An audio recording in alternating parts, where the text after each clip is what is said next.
It is a brand new edition of Flyers Daily, a Monday edition. Let me tell you, the Flyers Daily is presented by Ticketmaster, Make More Memories Live, and also that the Flyers and Penn Medicine have been teaming up this season and will do so for the remainder.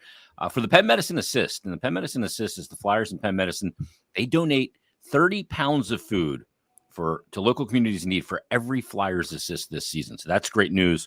Flyers certainly gave them some donations over the weekend with a couple of good performances in both Anaheim and Los Angeles as they wrap up the first three games of the West Coast portion of this road trip. They'll finish it up coming up on Wednesday against Carolina. But joining us on Monday, as he always does, from PhiladelphiaFlyers.com, NHL.com, and HockeyBuzz.com, it is Bill Meltzer. And Bill, we got some really sad news yesterday on Sunday about the tragic passing of former Flyer goaltender Roman Čechmánek at 52 years of age. What are your thoughts on Roman Čechmánek? You know, Roman had such an interesting career. And he came over to North America 29 years old. And I remember he had a couple games with the Phantoms. And he was actually under a kind of contract that you can't have in the NHL today.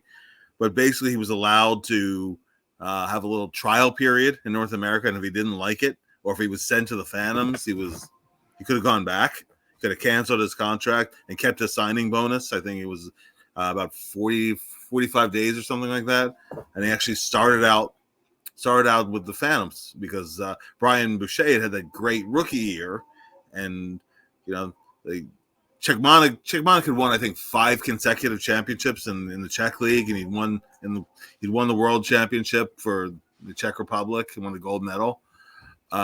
So you know what, we'll take a look at him, but there was no there were no guarantees he was going to come over and make it. Now, lo and behold, that year, Bush really struggled in his second year. The Flyers turned over coaches. Craig Ramsey was replaced by Bill Barber. And next thing you knew, Čechmánek was the Flyers starting goalie. And he was an all-star, and he was a Vezina runner-up that year. But right from the start, I mean, Čechmánek was just so unorthodox in net. Yeah. People always talk about the cranium carom, the save with his mask. My favorite saves from Čechmánek, it happened more than once. He'd get turned around. He'd actually be sitting in the crease with his facing the net, and somehow he'd dive this way or that way, swing something around, and make a save. And when you look at his career, regular season numbers, not even just the awards, not even that he was a Vezina runner-up, and he won a Jennings Trophy one year, but his career goals against the Flyers, and mind you, this was during a low-scoring year in the NHL, but still, I think it's about a 193, 195 career goals against with the Flyers, and on the Flyers' all-time list. And remember, Roman was only here 3 seasons, 20 shutouts. Only Bernie Perron had more career shutouts as a Flyer. Disgusting number. Yeah, it is. It's crazy. I mean, when Čechmánek was on. Couldn't beat him. He could be unbeatable. And I remember one time Rick Talk had said of him, it's like he's guessing out there, but he's guessing right.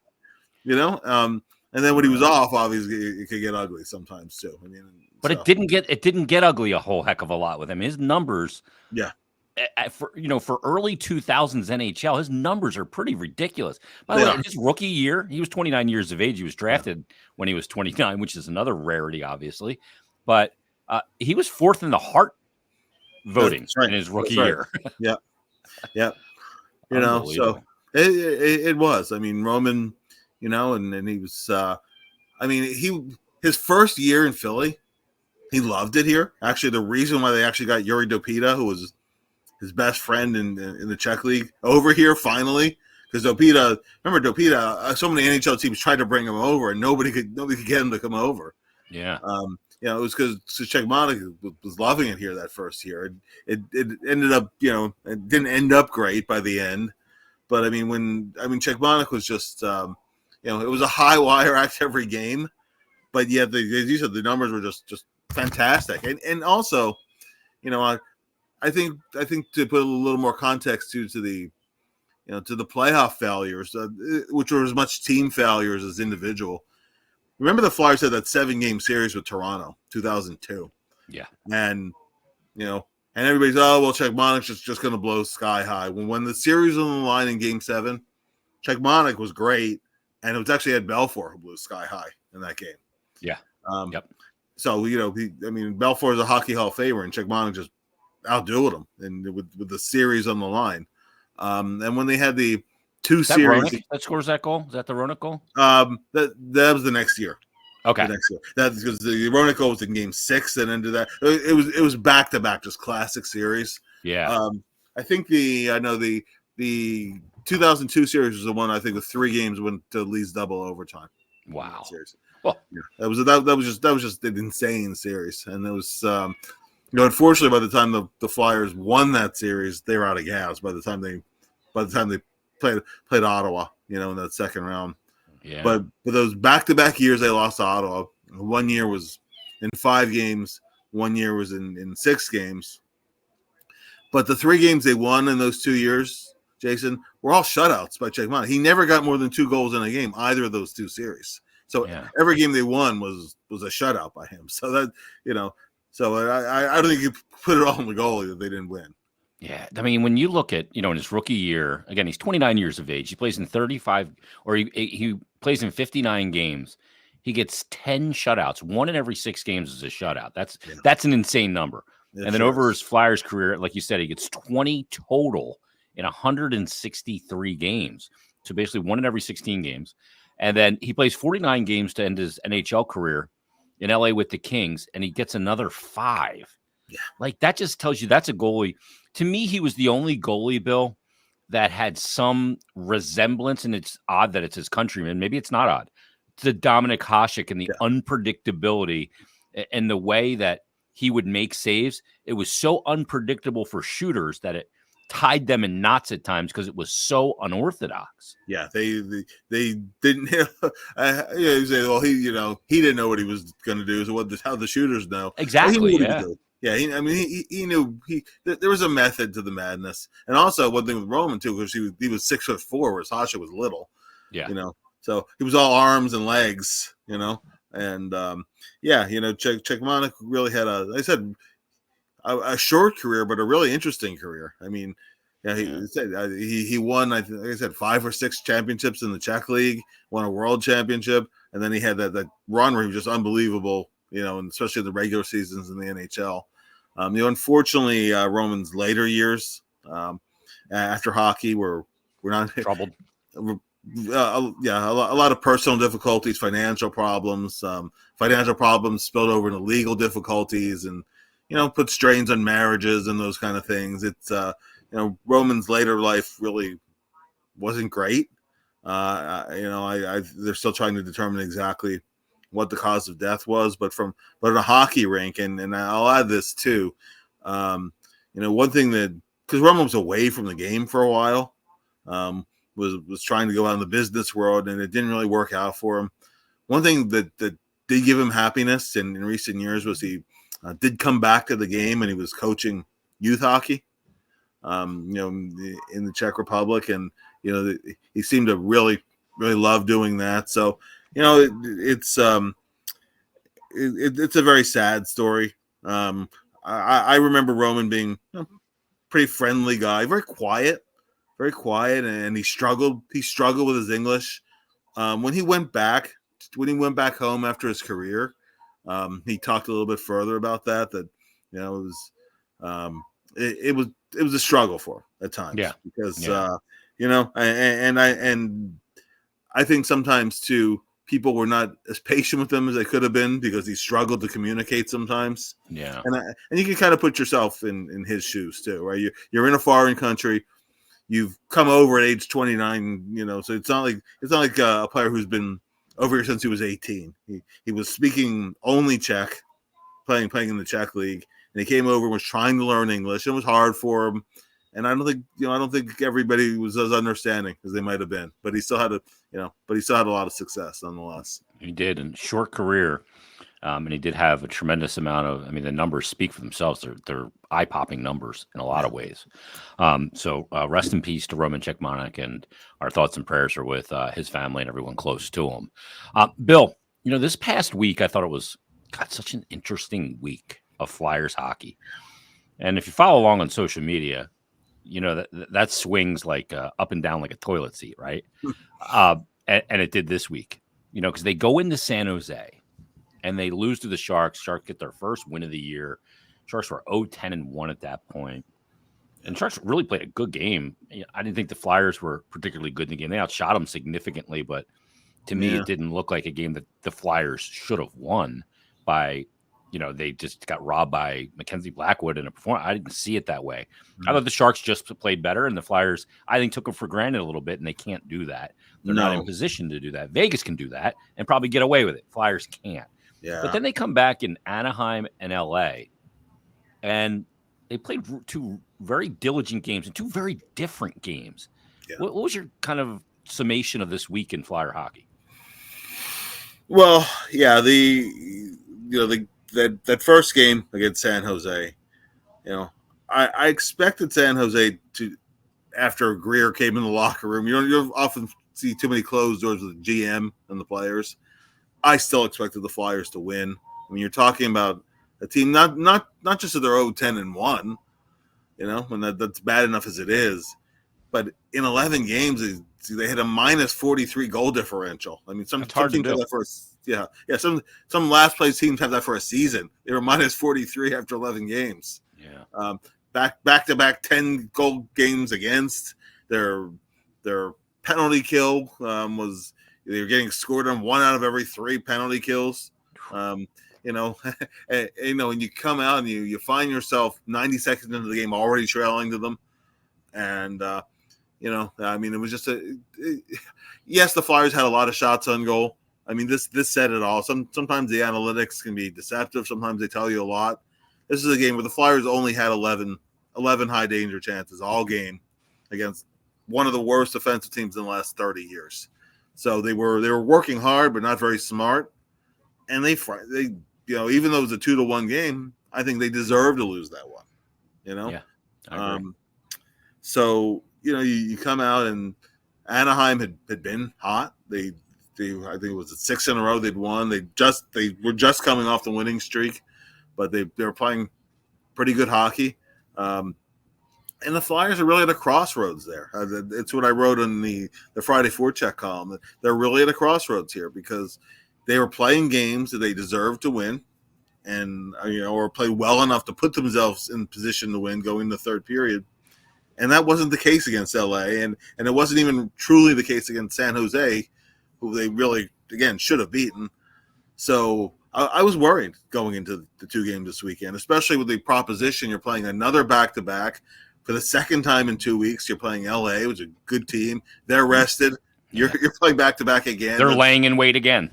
Once again. Yeah. That's that's a really tough proposition going into those two. And the Flyers, you said two different kind of games, but 2 pretty good games, and both were deserved wins.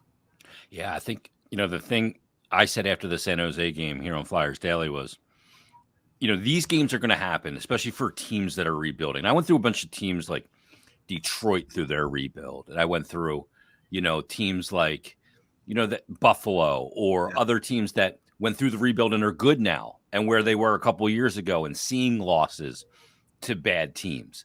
That's what these things happen in a rebuild. You have some really good wins in a rebuild, and you have some really losses that make you think like, oh my God, we're going to be at the bottom of the standings in perpetuity. That's not the case. And it really drove this conversation this week. But to me, after the San Jose, the whole message was that game's over with. The only thing that matters, and I agree with you, they were at a crossroads, not only because you lost to San Jose, but because of the timing and the way things have gone of late and what was on the schedule. I'm going, boy, this could get away from them really quick. I know they want to play a lot of meaningful games this year. They're getting close to them not being meaningful really fast. So they're at a crossroads. So the only thing that mattered after the San Jose game was how they responded to it. And if we go by the 2 games in Anaheim and LA, they responded beautifully because I think they were 2 different games. in the way they were played and the way they had to win them. And they showed an ability to win games in different ways, which I think is a big thing. No, I absolutely agree. And, I mean, and nobody's worried about Sam Ersson anymore, for example. Yeah. That San Jose game, he was fantastic in that game. It's, I mean, all the credit to Leo Carlsson for his hat trick. Flyers took actually a lot of bad penalties in that game. Yeah. If you break down the penalties in that game, most of them are pretty bad and avoidable penalties. There's so many games where that game, so many situations where that game could have gone off the rails, and Ersson really stepped up when they need him to situationally. It's a shame, you give up that third goal, you give up that second power play goal late in the game, and it flattens out a lot of your numbers. Yeah, but they deserve to win it. And that third period, that's a game where you have Tippett really step up big in crunch time, a guy they need. And what an amazing goal that was!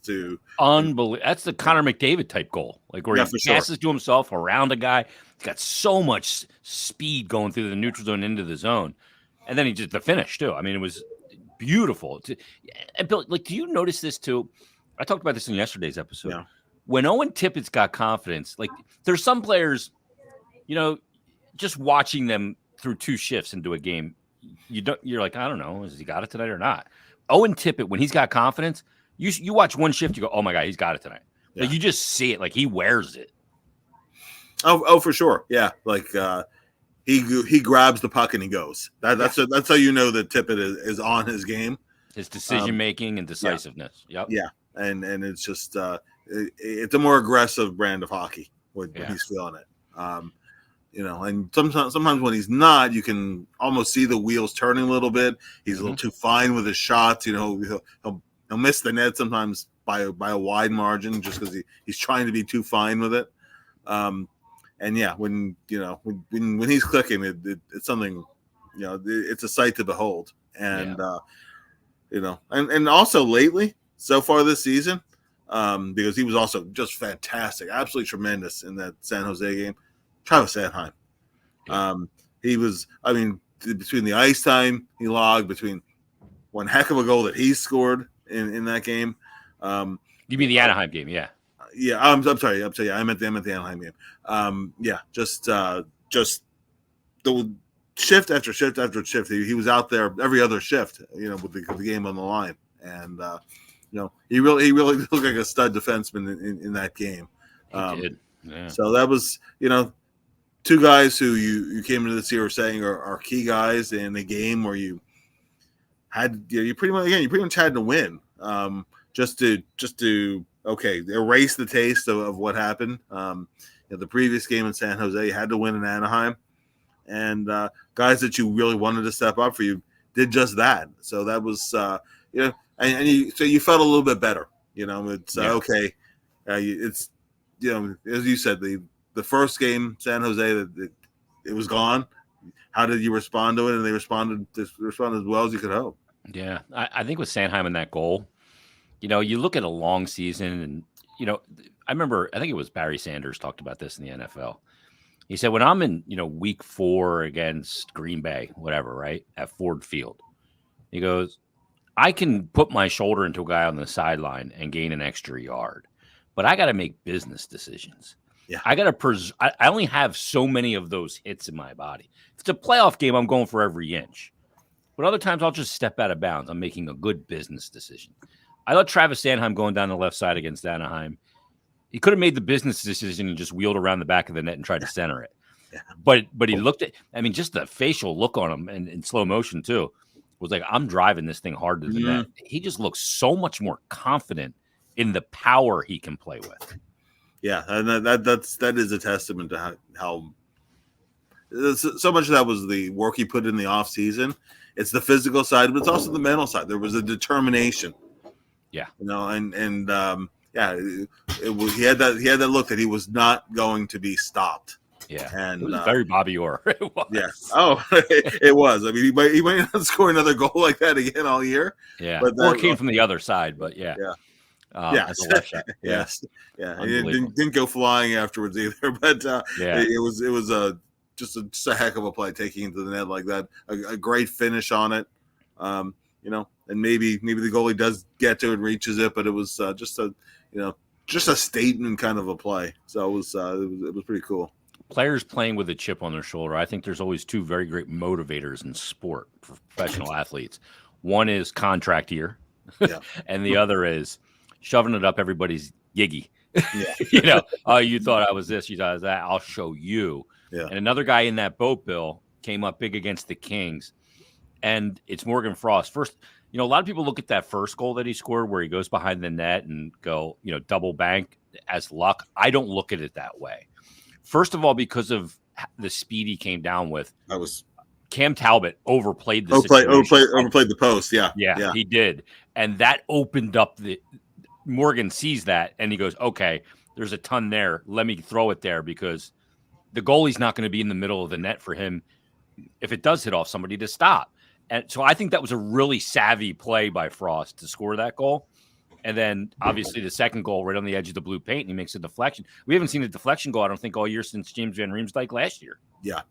And it's not the kind of goal you typically see from Frost. It was interesting, and what I commented on it on social media is, it's the way hockey goes.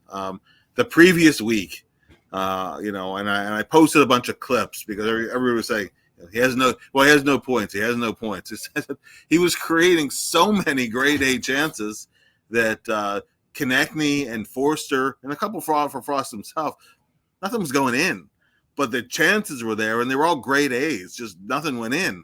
And then you have the game in Anaheim where Frost gets an assist he didn't even really deserve. He kind of broke up a play in the neutral zone, but it really kind of went off his skate. And he wasn't even really trying to break it up.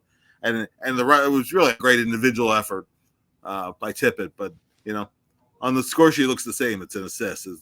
His first official point because there was the one that was taken away in Buffalo. And then, puck luck or not, right? So one bounced his way. So now he's got 2 points in 2 games, and he's coming on.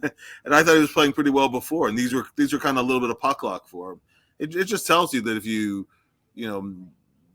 create opportunities, a few are going to start bouncing, and then you start to get the ones that are the nicer kind of goals and nicer kind of. And there's nothing. The thing with a playmaker, and it's the team nature of the game. Because to me, Frost was, and will always be first and foremost a playmaker. I look at chances created more than I look at his goals. I mean, he had 19 goals last year. To me, if Frost gets 15 with a lot of assists, I'm fine with it. But the thing with the playmaker is he needs the guy to finish it too. Yeah. So I really. I kind of thought he was there. I didn't understand or like him sitting that other game because to me last week, and if and the numbers back it up. If you look at chances created the previous week from the games against Carolina and Buffalo, nobody was creating much of anything against LA. Yeah. But in those sets of games, no other player in the Flyers created more chances. So I didn't think he deserved to sit. But the goal that he scored, the deflection goal, well, then you said nobody's doing that. I mean, if you really break down that play, first of all, Konechny made a nice play coming around the boards. He did. And saw he could go low to high. Ordinarily, that would be Frost taking it around the wall there. Mm-hmm. He's usually handling the puck there. But, Konechny took it, so he had the opportunity to kind of set up shop in front of the net. And then Sealer made a really nice, low, deflectable shot. Yep. Because if it's a wild, high kind of shot, nobody's deflecting that. Yeah. So, that was really, he got to the right spot to finish it, but really other people helped set that up. And again, it's the team nature of the game. But there's a lot of relief on his face when the first one finally bounced in, and then the second one, he was like yeah, that was that you can see that felt pretty good. So yeah, I my view with him is always, and people on social media, you must be ecstatic, I was like, It's just my thing with Frost always. I just want him playing. Yeah, I believe that in the player that if you put him in the lineup with skill around him and just leave him alone and let him play, the points will come. So 2-goal game is nice. He needs to produce. That still is the main point of his game. I don't know how many goals he's going to score to the net because I think you're still going to more often see him handling the puck and trying to set guys up. So, so it was good goal at a key time in a big game, and hopefully it's a confidence booster. But I don't think any player, not be it Morgan Frost, be it Tyson Forster, be it Bobby Brink, who sat last game, and I think it'll just be for the one game. But it means a lot to players. They know that if you have a couple of game nights where it's just not working for you or whatever, you're going to be back out there next game. That's my biggest issue that I kept beating that drum over was that I thought he'd earned it last year. He'd earned it last year and he'd earned it in camp, and they pulled the plug very quickly after 2 games this year. And I just I reacted to that. But but I think that he's not. He just have to go out there and be Wayne Gretzky. Just go out there and contribute. Be part of the solution to the team, and that's really I think all anybody can ask. That's all. Well, he's listening to coaching because they got out a spray can and drew basically an elongated crease on the ice the other day and worked on it in practice. And they did a small area game where guys could only score in the area that was inside the area that they elongated the crease to. In other words, get guys going to the net. Frost gets one there. Cam Atkinson had one hit off him there and go in. Tyson, go there. you love that. Like I said this on the broadcast because Brian Smith is out there and he saw that practice and he brought it up. I said, you know what coaches love about that? They love when you work on something in practice, they see it in the game and then they see it get you a goal in a game. And you know why they love it? He goes, why is that? And I said, because it proves they were right. Coaches love being right. Yes. Let me ask you, Bill, about Shawn Walker. I mean, are you serious? This guy, when I watch LA prior to him getting here, Shawn Walker, I was watching Drew Doughty and Anze Kopitar last couple of years, and I wasn't paying a lot of attention to Shawn Walker. But this guy the way that the Flyers are playing in transition and when he's on the ice, he's created so many chances by making a defensive play and getting it going the other way. And even at times this year, getting up the ice himself when the puck isn't obtained by him. Are you just surprised what you're seeing out of Shawn Walker? Is this sustainable? Is this the player and we just didn't know it? When he was in LA and he was healthy, but I think the health is a big piece of this here. Yeah, he I didn't know that he had the kind of offense that he's shown. I thought of him as being a guy, good skater. Moves the puck well, defends pretty well. Those things I knew he could do. And I, every once in a while, you think he'd contribute offensively. He's contributing more than every once in a while. He's making things happen at both ends of the ice. And through the neutral zone too. He's made a lot of really good breakout passes on the tape. If you look at Tippett's other goal, we talked about the one in Anaheim. Blocks a shot, makes an outlet pass, tape to tape, and all of a sudden off to the races. Yep. Which is an element the Flyers have needed. I know he just turned 29. I think he came here with everybody, myself included, figuring, okay, it's a 1 year, even a less than 1 year from start of season to trade deadline situation. Yeah, flip him for a pick. Yeah. And that was just it, right? Just they LA wanted a little bit of cap space. You flip them for a pick at the deadline, etc. And again, they'll get offers. They'll be tempted. Yeah. I trade it if I'm out of it. I trade him and I try and sign him again in the offseason. Yeah, exactly. But I think he's actually worked his way into where, hey, this might be a player we might want to have around for a few years. Yeah. So that's he's worked himself into consideration, and he's earned it too. He's been really good, and also quietly, because if you remember last year, Nick Seeler was pretty much exclusively third pairing. He's been playing more second pairing a little bit by necessity because of the third pairing's been a little uneven, more than a little sometimes. So I think those guys who were you're thinking going in, okay, it's a 6, a 6 or 7 with Sealer, figuring 6 because of how much he played last year, and Walker being a 5. Walker's really been a really solid second pairing guy with the team this year. So that's been one of the most pleasant surprises. Yeah, I mean, Bill, it's only 15 games that we've really been able to look at him up close, but to me, he looks like more of a solution than I agree. You know what I mean? I agree. Plus, I think that guys that play the way he does, 29 is not old. No. That on the blue line, the plays the way he does. He doesn't have a tremendous amount of miles. He's got same amount of games in the NHL as Victor Mete. He's got 247 games. Yeah. You know what I mean? So played 4 years of college. So I think he's a guy that, boy, he's really kind of answered the bell. And Bill, this team, I mean, the biggest change year to year to me is nothing about personnel. It has nothing to do with Ivan Provorov. It has nothing to do with Kevin Hayes. It has nothing to do with guys that are gone and new additions. To me, the biggest change year to year is the philosophical way this team is playing its game in transition. And transition can happen start in your D zone or it can start in the neutral zone. And this team plays insanely faster in transition. It's not a little bit. Yeah. It is. I think that a good way for a defenseman to get benched would be a D-to-D pass at this point. Yeah. Like it is get the puck, possession, and get up the ice. Yep. No east-west. Yeah. It's incredible.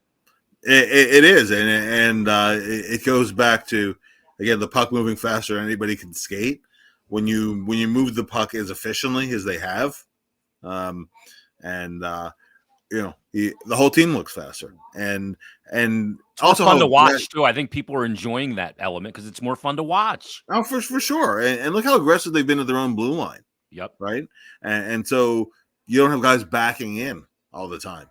And so they turn over pucks at the blue line. And, there's when you turn over a puck in the neutral zone and you're dealing with short ice and you have guys moving into the puck, that makes so many things happen on the ice. And the Flyers went through a little stretch there where those plays were happening, but they weren't getting rewarded. Yeah. And the last couple of nights, the rewards have been there too. Yeah, I think the big thing too, Bill, is if you're going to go D-to-D pass and try and set up your structure to attack, then you're now at a disadvantage because all you've done is allow the opposition to clog you in the neutral zone in particular, and it makes zone entries much more difficult where you become much more of a dump team, which is losing possession. Yeah. And then you have to, rely on a good forecheck and winning individual 50-50 battles. And I just don't know that, this team is constructed in a way that's advantageous. Playing fast in transition, the other team doesn't have a chance to settle in. They're just trying to scramble to get back and cover, and you can create opportunity. And Flyers do have some players that can score off the rush. And in transition, when you look at Tippett, you look at Konechny, you look at Farabee all of a sudden is a player in that realm as well. So I think they've got those players. Bill, last thing. We had our first NHL coach fired. It's Jay Woodcroft from the Edmonton Oilers. By the way, he has the highest winning percentage of any Edmonton Oiler head coach in the franchise's history. And that is saying something. Glenn Taylor, yeah, that's actually surprises me. Yeah.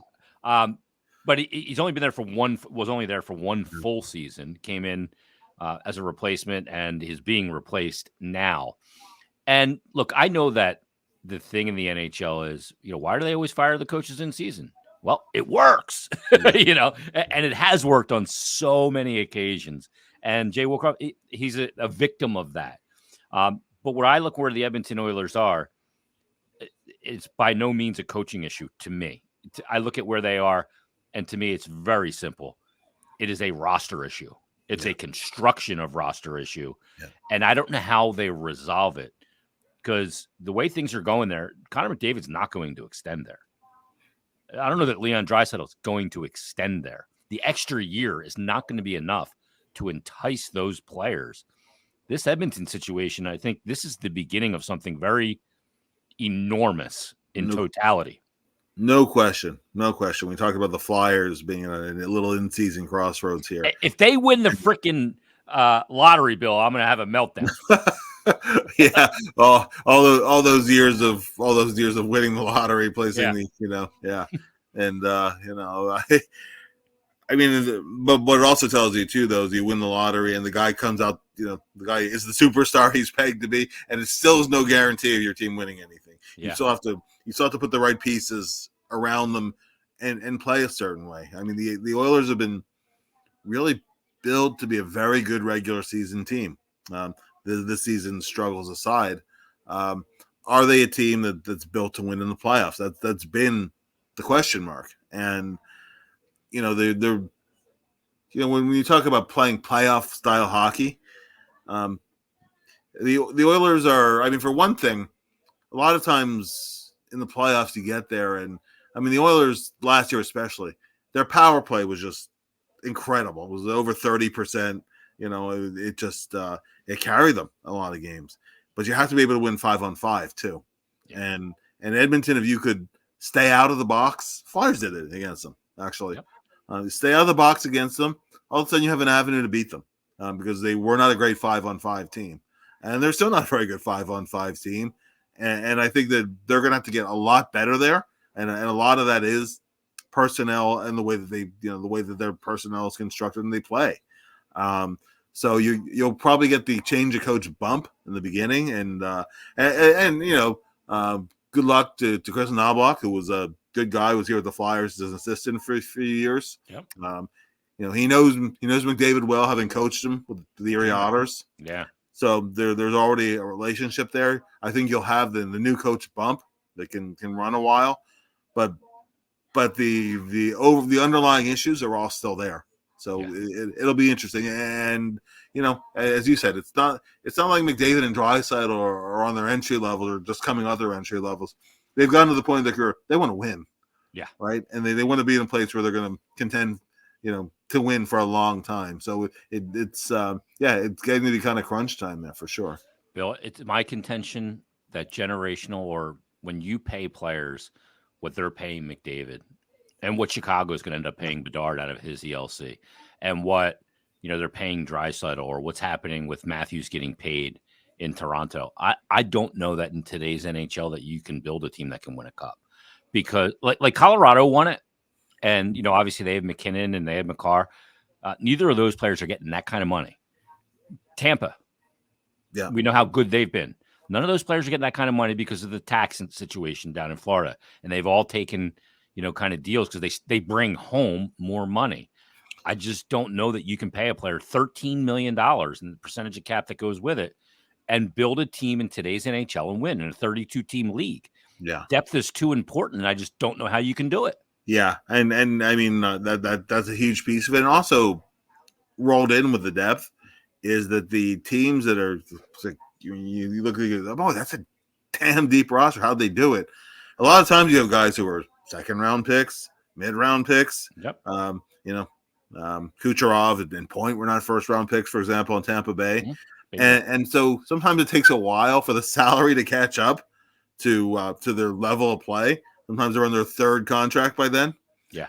And that's how you can work around with a cap with a lot of superstar players. But eventually there's a finite period of time you can do that. And when you have the guys who are making the maximum salaries, it definitely makes it hard. And you also have to figure out how much you're going to allocate cap wise to each position on the ice. Toronto's big issue is all front, exactly. And so Matthews, Marner, Nylander, you have those guys there, and and so much of your cap is allocated there. They haven't been able to plug holes in the blue line or in net, in goal. It's been there's always been kind of one fatal flaw that they haven't been able to address, and that's something in the cap era that the teams try to figure out how to strike that balance. So I mean it's all in. It sounds great on paper, adding a John Tavares, which I think was it was redundant. Yeah, but they didn't need Tavares as much as they needed to solve other needs, and that's nothing against the player himself, who's a great player. No, but it's just in how you construct the pieces in a cap environment. The prudence, the ability to defy the good story and the player that wanted to come home. Yeah. That's been a really great player for the country and would love to play in Toronto. The prudence it would have taken to say no would have been the right decision, but it wasn't made. And Kyle Dubas is now kind of sitting in it in Pittsburgh. And people are like, oh, they wanted to call this guy the greatest thing since sliced bread, this Kyle Dubas. But he's going to sit in it now. Good luck. Because it's not a good situation there. No, it's not. That's a whole episode on its own. And I'll tell you what, since we've been going a while, on next week's episode, Bill and I are going to dedicate a big chunk of time to the Flyers Bruins alumni game. We are going to break down this roster, and I am so happy Mike Richards is coming home, baby. Yes. So we'll talk about all that next week, and we'll break it all down. But in the meantime, do yourself a favor. Read PhiladelphiaFlyers.com, NHL.com, and HockeyBuzz.com. You get all Bill's great work there. And we will talk to you tomorrow on a brand new Flyers Daily.